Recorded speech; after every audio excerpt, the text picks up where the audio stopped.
pagar a passagem, quem quiser. Mas eu não quero. Eu quero que vocês vivam muito. E hoje a gente está comemorando um mês de Setembro Amarelo de prevenção do suicídio. E eu quero convidar duas pessoas de nossa escola. Não vou fazer a passagem delas hoje, mas elas foram possíveis hoje. Hoje não, fica para depois. Vamos lá, Isabela Paredes, venha para cá, chega!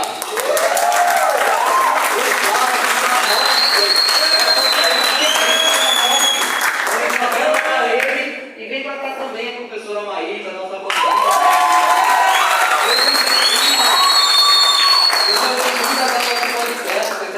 Eu não vou fazer sua passagem, não, pode estar à vontade, viu?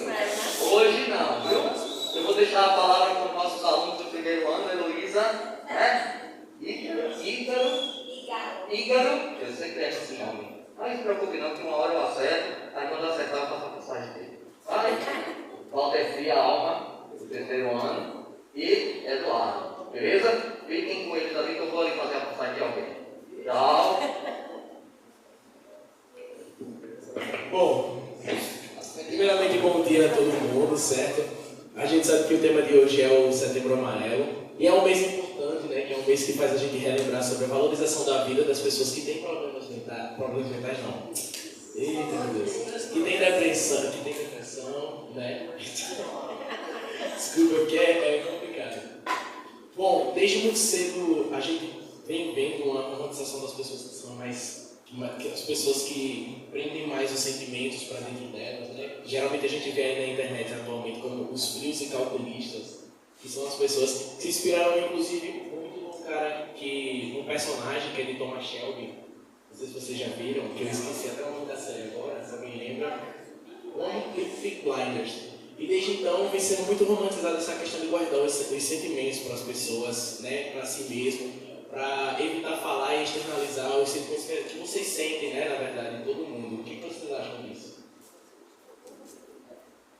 Olá, galera, bom dia! Bom dia! Na verdade, isso está muito dentro da literatura.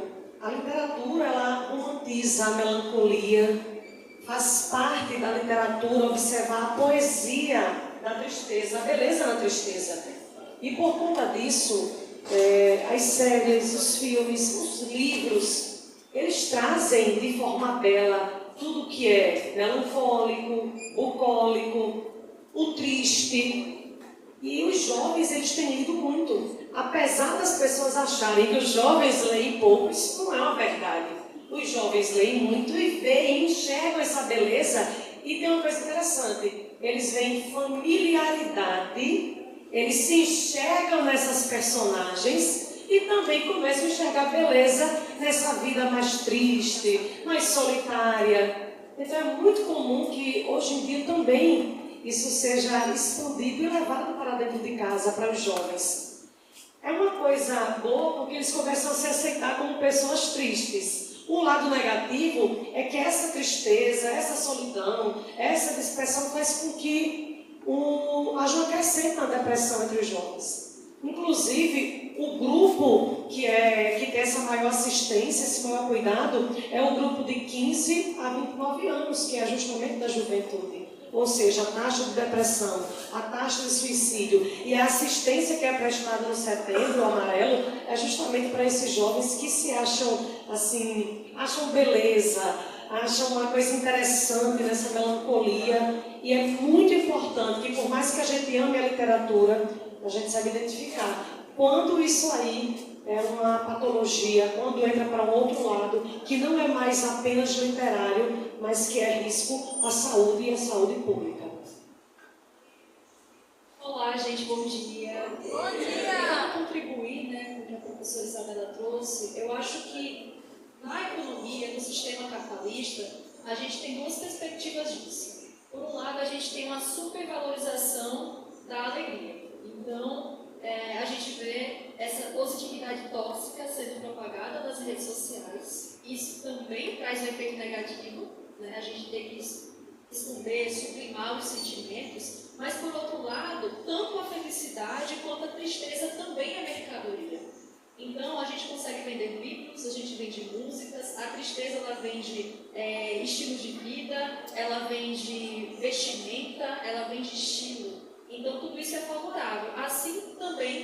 indústria farmacêutica que ganha muito com a nossa tristeza. Né? Por outro lado, a gente também tem uma indústria dessa publicidade tóxica, né? Do exercício físico, as roupas de marca, né? De você sempre estar bem, sempre estar positivo. Então, a gente tem um sistema que, na verdade, lucra às nossas custas, tanto por um lado, no máximo da tristeza, ou no máximo da alegria.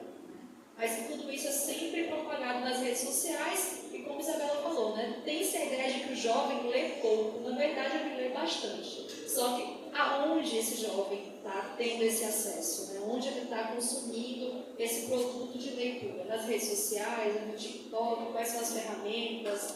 Qual o sentido disso e quais seriam os riscos que isso pode trazer a longo prazo? Né? É a pergunta que fica no ar.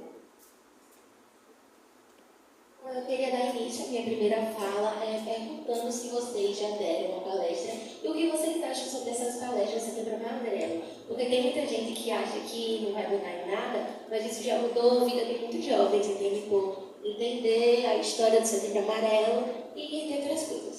Você está falando palestras relacionadas apenas a esse tema ou você está falando palestras em geral, sobre temáticas importantes? Certo. A palestra é tão importante, ela é tão necessária que vocês mesmos, quando vão trabalhar com a redação do Enem, lá na conclusão, quando perguntar qual é a solução para os problemas, a resposta é sempre essa, palestra de conscientização. Todo mundo vê a palestra de conscientização como uma solução para os problemas em geral. Porque é o momento que a gente pode discutir, que a gente pode esclarecer. E eu sei que a gente pode achar um pouquinho chato, né, ouvir palestras, só que quando a gente transforma isso num diálogo, numa conversa, em algo interativo, a gente vê que vai entrando lá na mente, no coração, e essa disseminação é importantíssima. Então, a maior prova de que é algo extraordinariamente imprescindível para os jovens é que vocês mesmos reconhecem e colocam isso como uma solução, como uma intervenção para todos os problemas sociais lá na redação do Enem. E além disso, eu acho que é uma conquista a gente estar falando sobre isso no espaço escolar. Né? Por muito tempo, qualquer tipo de transtorno era visto como um tabu na sociedade, era sempre algo a ser escondido, algo que até mesmo a própria literatura científica por muito tempo estigmatizou, né? Só os psiquiatras podiam falar sobre isso. Então a gente veio assim no Brasil por uma trajetória de esclarecimento, eu posso falar, sobre o tema, e que isso desaba, então, no espaço escolar, a gente pode, hoje em dia, estar falando abertamente sobre isso e tratando disso de forma múltipla, né? Em todas as disciplinas, também trazendo pessoas de fora para falar sobre o tema, sempre priorizando a saúde mental e formas de prevenção dentro dos múltiplos espaços sociais. Entendi. Também no início da minha fala, bom dia a vocês, eu queria saber como é que a gente pode ajudar pessoas que estejam passando por uma tristeza profunda, por um processo de depressão, como a gente pode identificar e ajudar essas pessoas, amigos próximos, familiares, como a gente pode fazer? O primeiro passo é a gente compreender uma coisa muito importante. Primeiro, existem múltiplas personalidades. Então, por exemplo, eu sou uma pessoa extremamente extrovertida e a minha comunicação é muito ampla. Mas a professora Maísa que está aqui do meu lado, ela não tem esse mesmo jeito que eu. Ela é uma pessoa mais reservada e nós precisamos identificar de cara qual é a tua personalidade, qual é o teu jeito, como é que você se comporta. Porque uma pessoa pode ser simplesmente introvertida, quieta, e isso não seria uma patologia. Até porque pessoas que riem muito, brincam muito, podem ter a patologia. Então é importante que a gente observe isso antes de qualquer coisa. Depois de analisar, vamos para um outro lado, um outro passo. A tristeza não é um problema. A tristeza é uma emoção. E é uma emoção positiva. Nós precisamos da tristeza. Nós precisamos chorar. Nós precisamos de reclusão. Nós precisamos pensar, ficar reticentes, minha gente, a respeito da nossa vida. Não é um problema. Quando é que a tristeza se torna um problema? Ela vai se tornar um problema quando ela começar a afetar o primeiro indivíduo, que é você mesmo. Quando isso se torna algo que está difícil de suportar, mas, poxa, não está dando, está demais, está demorando muito para passar. Segundo, começa a atingir quem está à tua volta. Peraí, está atingindo as relações? A tua família está sentindo que tem uma coisa errada, teus amigos, está te afastando desse convívio? E o terceiro, qual é o meio social de vocês? O principal, a escola. Está influenciando e atrapalhando a escola? Então, qualquer sentimento, eu digo qualquer, não somente a tristeza. A gente está falando aqui sobre o Setembro Amarelo, é a prevenção do suicídio. A principal causa, com certeza, é a ansiedade e depressão, mas existem outros lados. Porque a alegria demasiada, chamada de euforia, ela também é um grave problema e que leva ao suicídio. Ok? Então, precisamos compreender quando os nossos sentimentos estão ultrapassando a primeira barreira. Está te incomodando? Está te fazendo mal? Tá, vou procurar um médico, vou procurar um psiquiatra, vou procurar alguém que me ajude. Segundo, está atrapalhando uma relação com o meu colega, com o meu familiar, com o meu amigo? Também está. Eu observo que ou eu estou perdendo as pessoas, ou as pessoas estão se sentindo muito sufocadas com o meu jeito demasiado, extravagante demais. É um problema também. E por último, está atrapalhando o quê? A escola, a religião que eu tenho, ou algum tipo de esporte que eu pratico, estou me afastando disso aí, está atrapalhando. Então, sigam por esses 3 fatores. Porque se não tiver, se tiver de boa com todos esses 3 lados, então quer dizer que a tua alegria está tudo bem e a tua tristeza também está tudo bem. Certo? A partir disso é que você pode buscar ajuda com um amigo de confiança, com um professor de confiança, com um pai e uma mãe. E se você tentar com uma pessoa, essa pessoa não te ouvir, procura com outra. Aí devagarzinho chegando, eu tenho certeza que vai ter alguém ao teu lado, seja um amigo, um professor, um familiar, que vai te dar ouvidos e vai te dar essa mão, vai te dar essa ajuda. Porque quem vai tirar você de uma crise como essa é o psiquiatra, que é o principal responsável pela saúde mental. Oi? Ou o CVV, que é o Centro de Valorização de Vida. Exatamente, Paulo. Primeiro que eu acho interessante, trazendo para a sociologia que é minha área, porque a gente sempre pensa que a questão da depressão, da ansiedade é uma questão do indivíduo. E a sociologia inaugura lá em 1897, faz tempo, com o Durkheim, a questão de pensar o suicídio como uma forma social. Então, existem formas desse suicídio, ele tipifica em 4 tipos, que vai ter a ver com a regulação social, com a coesão social. Mas aí, trazendo isso para a contemporaneidade, a gente pode pensar que todas essas questões, elas são interseccionais.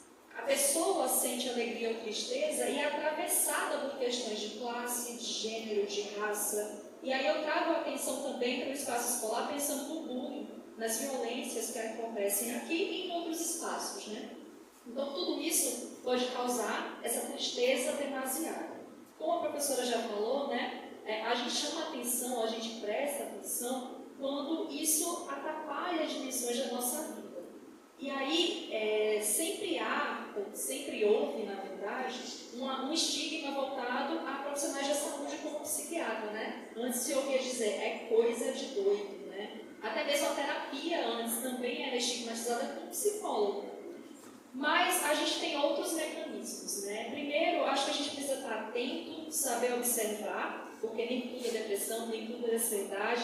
A gente tem o costume hoje de dar laudo para as pessoas. Isso aqui é um TDAH, isso aqui é autismo, sem ter um menor conhecimento sobre isso. Então, primeiro a gente precisa observar com atenção e as pessoas também, você se permitir ser observado. Às vezes você não percebe o comportamento seu, mas que um colega seu percebe uma modificação a partir de um gatilho, de uma causa, ou não. Às vezes essas emoções vêm do nada. Mas, além desse espaço médico, também tem esses espaços de apoio com amigos, com familiares, e o CVV, que é o Centro de Valorização da Vida. O número é 188 e ele está disponível 24 horas para qualquer pessoa que ligar. É anônimo, vai ter uma pessoa para te ouvir e você pode ir lá desabafar, chorar, enfim, faça um teste, caso necessitem, Eu já tive momentos de angústia que eu precisei ligar para o CVV. Eu precisava de alguém, não era dia da minha consulta e eu precisei ligar, eu estava com crise de ansiedade. Então, nem sempre é apenas sobre suicídio. Também tem a ver com outros transtornos, com emoções que a gente não sabe lidar e que a gente se vê sozinho naquele momento. O importante é você perceber que há uma rede social, que há mecanismos de apoio para além do que a gente visualiza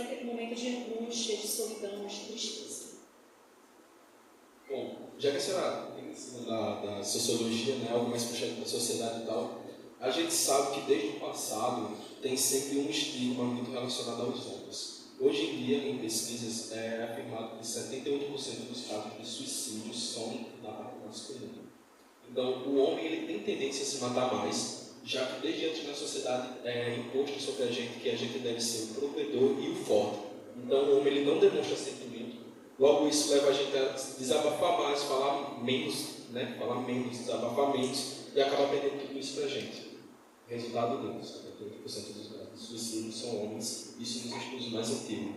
Nos estudos mais novos apontam que pode ser quase 80% já. Então, a cada 100 mil casos de depressão, 12% dos homens se matam. É algo sério, algo que tem que ser levado na seriedade, na sociedade.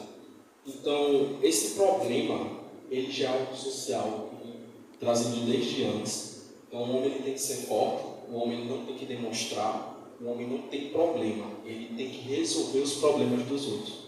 Então, eu queria saber em que momento a sociedade passa a tratar esses homens que têm problema de depressão, têm problema com esse lado, como pessoas doentes que necessitam de ajuda e não só mais uma mãe, já que é assim que é estigmatizado antes. O homem que tem problema mental, o homem que tem problema e sente esse problema é um homem manhoso, um homem fraco. Eu queria saber em que momento a sociedade começa a tratar isso como realmente uma doença e não só mais um problema normal. Bom, quando a gente começa a falar sobre gênero, é interessante porque as pessoas associam com quase automático a mulher. Né? Quando a gente fala do segundo sexo, lá da Simone de Beauvoir, não se nasce mulher, torna-se, eu digo mesmo quanto aos homens, não se nasce homem, torna-se. A gente aprende a ser mulher e homem na sociedade. O que é esperado de nós? Sente-se de tal forma, você não pode falar palavrão, você não pode chorar. Então há uma generificação desse ser humano que nasceu e uma série de expectativas e pressões sociais sobre essa pessoa. Só que isso veio se modificando, e sobretudo a partir dos anos 70, 80, com a intensificação dos estudos de gênero no espaço acadêmico e das pesquisas no Brasil e no mundo, esse sentido de, como eu posso dizer, desconstruir o termo, né, ou o que se esperava da masculinidade veio acontecendo. Hoje em dia a gente tem muito mais espaço para pensar nas várias formas de ser mulher e várias formas de ser homem na sociedade. Que bom que isso aconteceu, né? Então hoje os meninos e homens têm muito mais abertura para falar sobre suas emoções, se colocar nesse lugar mais vulnerável, né, que era antes visto como feminino, como era visto como algo que deslegitimava você nessa posição de homem. Então a gente vê essa desconstrução lenta, ainda que gradual, mas significativa nesse caso. Claro que ainda hoje há sociedades, há culturas, há espaços em que o que se espera desses homens ainda é muito rígido, sobretudo quando a gente pensa no âmbito cultural, religioso, né, o que é ser homem dentro desses espaços. Mas eu acho que, apesar disso, é possível furar a bolha, é possível buscar apoio em outros espaços. Né? Quando você está com seu psiquiatra, com seu psicólogo, no CVV, com os seus amigos, você pode ser você mesmo. Você pode desabafar, colocar suas emoções para fora. Né? Então sempre há espaço. Mesmo que naquele momento você não enxergue isso, há a possibilidade para você falar das suas emoções, tratar as suas emoções. É interessante quando você fez essa pergunta, aí a gente fala de homens, a gente imagina homens adultos mais velhos, mas o mais estranho que seja, esses homens aí estão entre 15 a 19 anos. Olha como é sério. E eu compreendo que isso vem justamente primeiro com o primeiro processo, que é a adolescência, que não é fácil, não é brincadeira. Mas como é um período de descoberta, como é um período em que você consegue compreender, tentar entender o mundo que você vive, é aquela quebra daquele sistema patriarcal. Veja que você cresce menino até certa idade e você é programado para uma coisa. Só que nesse período da adolescência, que o menino começa a se descobrir, começa a pensar por si só, ele entende e começa a se enxergar de uma maneira diferente daquilo para que ele foi criado. A menina, por conta de um estigma, a menina não é vista com maus olhos quando ela sai de dentro dessa realidade.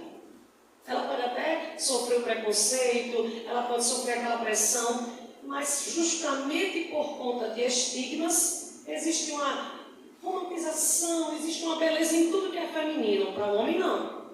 Toda vez que o homem sai desses critérios que ele foi criado, aí é feio, é algo errado, é algo que vai ser sempre rejeitado, e ele vai crescendo com toda essa rejeição, que é a primeira rejeição dele mesmo. É por isso que a taxa de suicídio maior é para esses homens, porque ele também se rejeita, ele não consegue se abraçar. Justamente, ele só se sente diferente, só enxerga uma situação, uma condição diferente daquele que ele foi criado.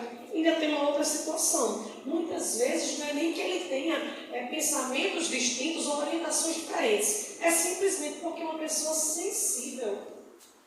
E o homem não se vê com espaço de ser sensível, de ser romântico. Ele não pode ser sensível. Porque se o homem for sensível, as mulheres da sociedade, o próprio corpo feminino, vai ser o primeiro corpo que vai se levantar para excluí-lo, para maltratá-lo. Então isso é muito sério. Nós precisamos abrir espaço para que os homens sejam sensíveis, até porque, veja que as mulheres são justamente elas que querem esse homem sensível, esse homem que olha diferente, que respeita, que trata com carinho, com atenção. Mas quando o homem diz assim, poxa, eu estou triste, isso aqui hoje não está funcionando bem para mim, é a mesma mulher que Ih, homem. não é? Não é assim que funciona. Então é muito incoerente, até mesmo para as mulheres. Nós precisamos compreender o problema todo é quando a gente separa.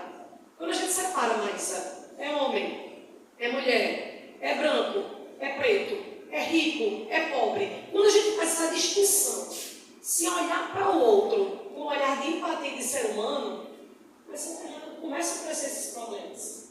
E é interessante como a sociedade, né, ao longo da história, colocou a gente em caixinhas, e nossa luta é para sair dessas caixinhas, né?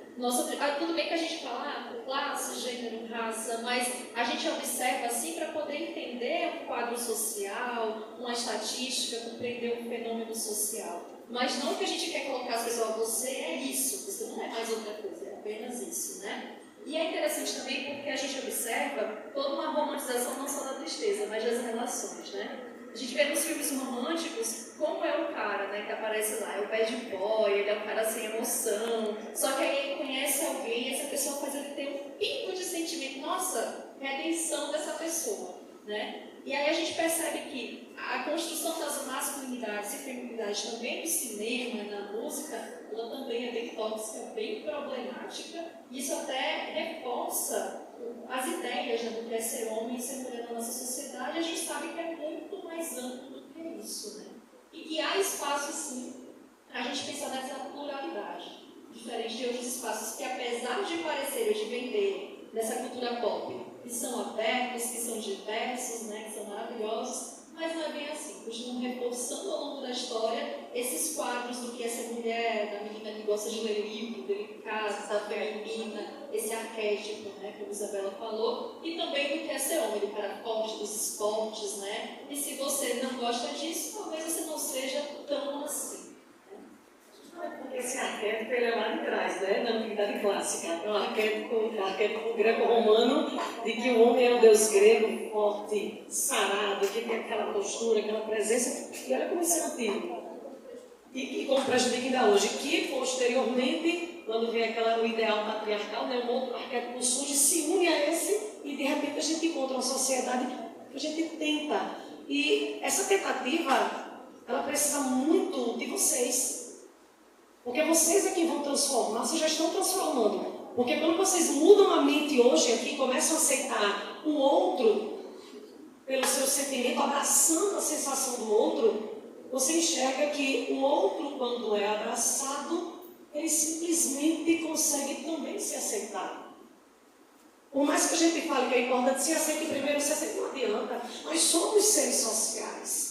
Então nós precisamos que o outro nos aceite, nos abrace, para que a gente também se sinta bem com isso. Então olha a oportunidade que vocês têm. Vocês têm a oportunidade de mudar isso aqui agora. Quebrar esses estigmas, quebrar esses arquétipos, que são tão antigos. Gente, são muito antigos.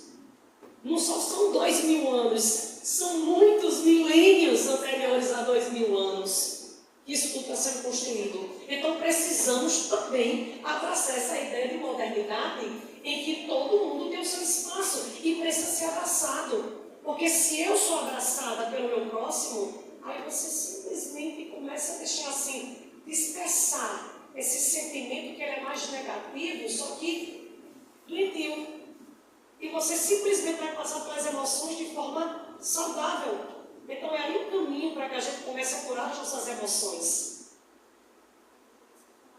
Mais uma coisa, né? Porque a gente não sabe da realidade de cada um de vocês que estão aqui hoje. A gente não sabe como é na casa de vocês. E aí eu penso, né, quando eu observo aqui na escola, a gente passa o dia inteiro. E às vezes a gente vê na sala de aula tanto bullying, tanta violência que é simbólica, que vem como brincadeira.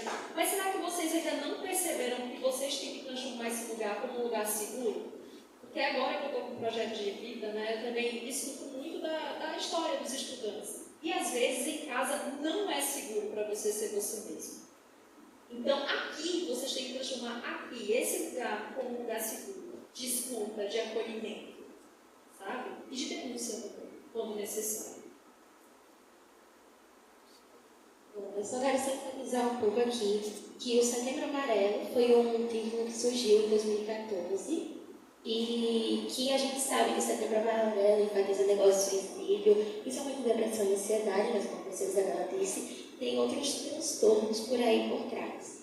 Eu queria também enfatizar que não é só em setembro que a gente deveria trazer isso para as escolas e etc. Porque, como eu falei, isso ajuda muito a mente dos adolescentes e dos jovens de hoje em dia que estão na escola, estão passando por dificuldades, não falam com os amigos porque não se sentem confortáveis. Mas só de ouvir aquela palestra, eles já sabem que se sentem melhor.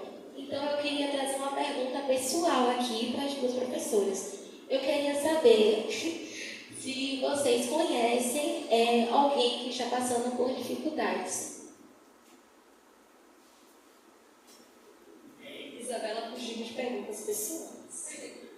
Bom, eu acho que até mesmo, né, a escola é um ambiente intenso. Eu acho que até mesmo nós, professores, passamos todos os dias assim, por problemas. Acho que o quadro de pessoas com ansiedade dentro do corpo docente é imenso. Isso justifica os atestados. E, enfim, também a medicalização desse público, né? Eu acho que a pergunta é: quem não conhece alguém que não tem transtorno? É muito difícil. Eu acho que todo mundo conhece alguém, familiares, colegas de trabalho e até mesmo em outros espaços, né? Até si mesmo, né? Então, desde a adolescência, por exemplo, eu tenho ansiedade e venho tratando, né? Acho que faz alguns anos que eu faço terapia, tenho acompanhamento. E eu vi que isso era importante para mim, para as minhas relações no trabalho, na universidade, né? Eu consegui seguir minha pós-graduação, com minhas relações interpessoais, relacionamentos, amizade. Eu acho que esse é o caminho, né? Eu duvido muito de quem está bem, ou quem pensa que está bem. Essa é a minha preocupação, né? Quando a gente não olha para si mesmo, a gente ignora nossos sentimentos, nossas sensações. Quando a gente olha para si mesmo, eu acho que a gente percebe algumas coisinhas que a gente pode melhorar, que a gente pode reajustar e que, se necessário, pedir ajuda para isso. Deixa eu falar uma coisinha. Vocês, por acaso, conheceram alguém que já cometeu o ato do suicídio? Assim, Bela e Maísa, eu já fui testemunha de 3, pelo menos, 3 pessoas conhecidas minhas. Eu queria saber com vocês. Já. E para mim foi muito marcante. Isso aconteceu bem no fim da minha graduação. Eu cursava uma disciplina e na universidade, na pública, a gente tem a oportunidade de conhecer pessoas de vários cursos, né? Quando a gente é da licenciatura, a gente faz as disciplinas do curso e faz de educação.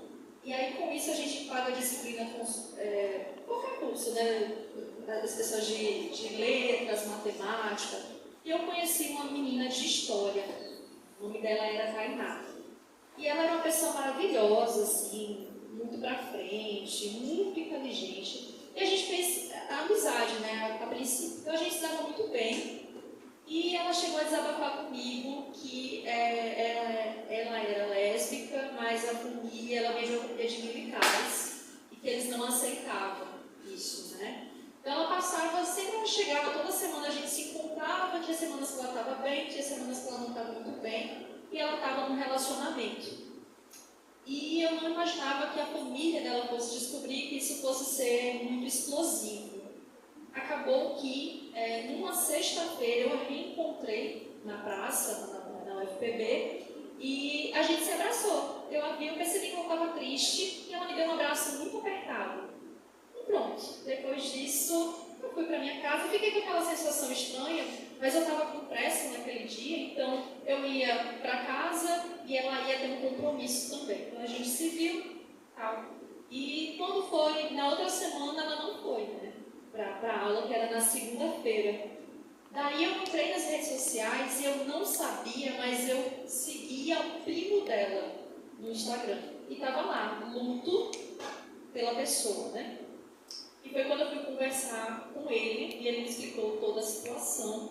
Que houve uma briga dela com os familiares, que ela ficou com aquilo guardado na própria sexta-feira. Então ela tinha ido para a universidade, ela estava mal. Chegando em casa, ela teve outra discussão e do sábado para o domingo isso aconteceu. E foi uma perda assim, imensa, uma pessoa muito jovem, muito querida, muito inteligente. Seria uma grande professora de história. E aconteceu isso tão cedo. E isso deixou todo mundo mal. Assim. A gente ficou sem aula umas 2 semanas. Eu lembro que eu chorei muito, muitos colegas, porque era uma pessoa extremamente querida. E isso aconteceu, uma fatalidade dessa. Doutor, foi ela falando aqui do caso, né? Qual foi a motivação. E como professora, já estou há 17, 18 anos em sala de aula, como professora a gente vê muita coisa. E infelizmente eu comecei a recordar muitos alunos que eu perdi para o suicídio. Um deles me marcou demais, só que sabe o que havia em comum entre todos eles, todos que passaram pela minha mente? Todos foram por questões de orientação sexual. Todos eles. Para você ver como é.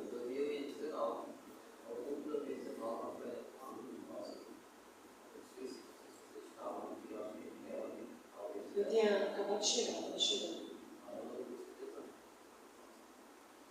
E aí eu tenho um aluno que ele era do Fundamental 2, ele fazia o 8º, 9º ano, olha como ele era novinho, super jovem, 14, 15 anos ainda nessa faixa etária. E sabe uma coisa interessante, que eu gostei muito que mais eu falo aqui, a respeito do bullying. Ele era um menino que não falava nada a respeito do que ele queria para a vida dele, mas pelo jeito dele, mais sensível, começaram a brincar, chamando ele de gay. E se fosse com essa palavra apenas, era diferente, mas eram palavras muito pejorativas.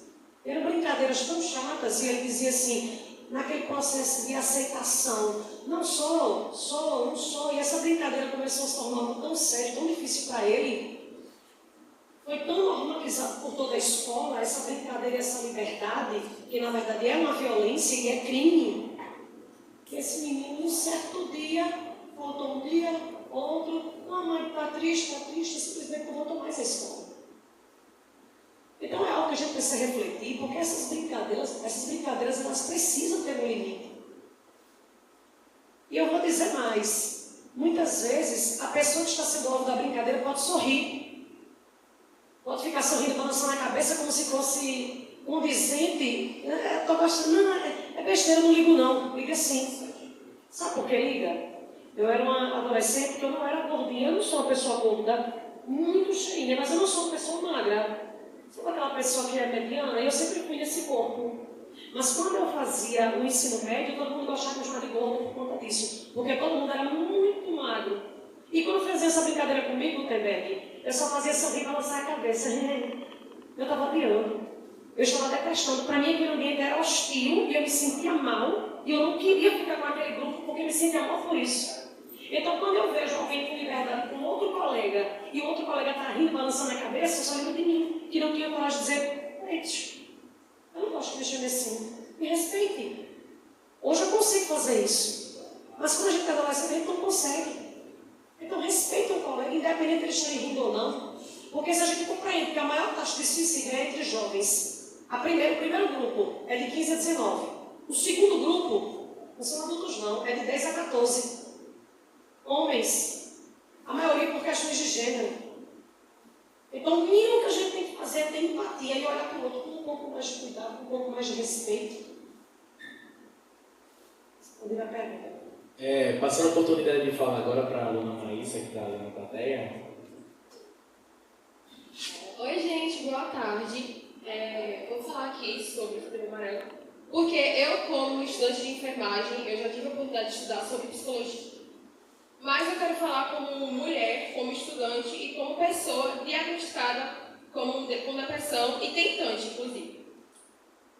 Uma coisa que se percebe hoje em dia é que quando você se tem uma aparência elevada, você tem boas notas, você tem bons amigos em ambiente escolar, isso não torna uma pessoa depressiva. Tipo assim, como é que eu posso explicar? A questão de testemunha, inclusive a professora Maísa, que foi com quem falou com a minha mãe. Todo mundo achou que era besteira minha, que era frescura minha, porque eu nunca dei indício de depressão, eu nunca dei indício de ansiedade, porque eu sempre fui uma pessoa muito alegre aqui na escola com todo mundo. Isso trouxe um fato muito traumático para mim, no interclasse, porque quando se espalhou a notícia que eu tentei me matar aqui na escola, com remédio, em um momento de vulnerabilidade minha, quando foi interclasse, por pura maldade, uma turma em específica quis usar esse termo de tarja preta para me atingir, por saber que era um ponto fraco meu. Só que eu estava na escola, eu tentei ignorar, mas quando cheguei em casa foi uma coisa que me machucou muito, porque de fato a escola toda ficou sabendo, a escola toda ficou comentando, e se tornou algo público. Hoje em dia, existe muito isso de competição entre meninas. Mas ela é mais bonita, existe a rivalidade feminina, que sempre uma pessoa, quando vê que outra se destaca mais, tenta eliminar aquela pessoa, tenta fazer algo para que aquela pessoa seja esquecida. E isso é uma coisa que acontece muito aqui na escola, tanto comigo como com outras meninas. E nós, como mulheres, afeta muito de verdade a comparação virtual, porque hoje em dia existe o corpo perfeito, existe o cabelo perfeito, você precisa ser isso, aquilo, se você não for, você vai ser fora do padrão, você não é uma pessoa que vai ser tão bem conhecida na escola. Como a sociedade feminina poderia fazer, o que a sociedade feminina poderia abranger no assunto, para que essa rivalidade... Como eu falei, né, aqui vocês passam a maior parte do dia na escola e vocês ainda não perceberam que esse aqui é um ambiente que vocês têm o potencial de tornar mais saudável e mais acolhedor para vocês mesmos, né? Quando aconteceu essa fatalidade com você, né, eu estava lá, inclusive eu lembro que você ficou com raiva de mim, porque eu insisti de ligar para sua mãe, né? Eu sabia que aquela quantidade de medicamento que você tomou não era suficiente para sua intenção naquele momento, mas eu sabia que você poderia passar mal. Até porque eu também conheço medicamento, eu também tomo medicamento, né? Então, enfim. Às vezes a gente tem uma ideia de que depressão ela tem uma única característica, a pessoa triste. Mas, por exemplo, existem muitos tipos de depressão. Por exemplo, a bipolaridade depressiva. Você tem a fase da mania e a fase depressiva. E às vezes a fase da mania é tão equilibrada quanto a depressiva e às vezes não. Às vezes a fase depressiva é o que mais é evidente para as outras pessoas, né? Existem muitas formas de se estar ou se ser depressivo, existem muitos transtornos e aspectos.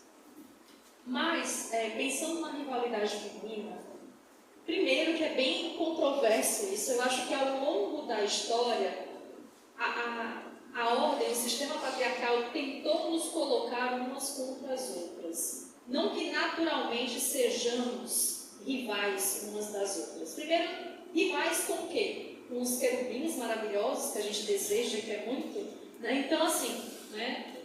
Mas, por outro lado, a gente tem todo um sistema, toda uma questão de anúncios, de consumo, que é propagado para isso, né? E a gente tem também todo um sistema que eu vou falar aqui, capitalista, que é voltado, sim, para a gente consumir mais cosméticos, para a gente enveredar por essa coisa da beleza e fazer modificações. temos para disputar não só umas com as outras, mas com a gente mesma. Da gente querer se auto-superar para ser a mais bonita, para ser a mais cheirosa, para ser a mais maravilhosa dentro desse espaço. Então, antes de olhar para o que nós mulheres podemos fazer para com a outra, eu acho que a gente precisa olhar para o que a gente pode fazer com a gente mesma, né?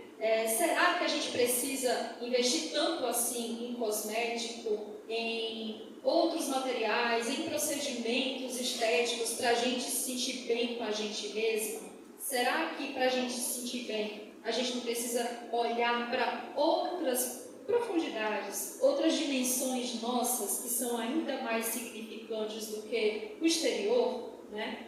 E eu acho que vem essa questão também do acolhimento, de você ver outra mulher em vulnerabilidade e não ridicularizar, e não fomentar ainda mais essa rivalidade feminina, né? Mas sim acolher, sobretudo quando você vê uma mulher no estado de vulnerabilidade. A gente sabe que a nossa sociedade é extremamente violenta, que os casos de abuso são altíssimos, que os casos de feminicídio são altíssimos.